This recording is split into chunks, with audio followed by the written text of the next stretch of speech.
ভারতে ভয়াবহ মেঘ বিস্ফোরণে নিহত বেড়ে ৩৮, আহত শতাধিক।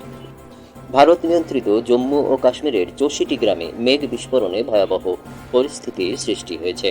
বৃহস্পতিবার ১৪ আগস্ট সকালে সেখানে ক্লাউড বাস্ট বা মেঘ বিস্ফোরণের ঘটনা ঘটে। হঠাৎ ভারী মেঘ জমে কোনো জায়গায় খুবই অল্প সময়ের মধ্যে অস্বাভাবিক বৃষ্টিপাত হলে সেটিকে মেঘ বিস্ফোরণ বলা হয়। এটি একটি প্রাকৃতিক দুর্যোগ। মেঘ বিস্ফোরণ হলে আক্রান্ত স্থানে আকস্মিক বন্যার সৃষ্টি হয়, যেটির পানি নিম্নাঞ্চলের সবকিছু ভাসিয়ে নিয়ে যায়। সংবাদ মাধ্যম এনডিটিভি জানিয়েছে ৩৮ জন নিহত হওয়ার পাশাপাশি শতাধিক মানুষ এখনও নিখোঁজ রয়েছেন। স্থানীয় এক কর্মকর্তা বার্তা সংস্থা এপিকে ৩৮ জন নিহত হওয়ার তথ্য নিশ্চিত করেছেন। তিনি জানিয়েছেন এ সংখ্যা বাড়তে পারে।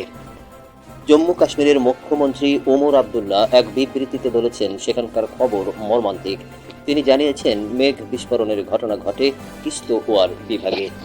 ভারতের প্রধানমন্ত্রী নরেন্দ্র মোদী ওই এলাকায় প্রয়োজনীয় সব সাহায্য পাঠানোর প্রতিশ্রুতি দিয়েছেন।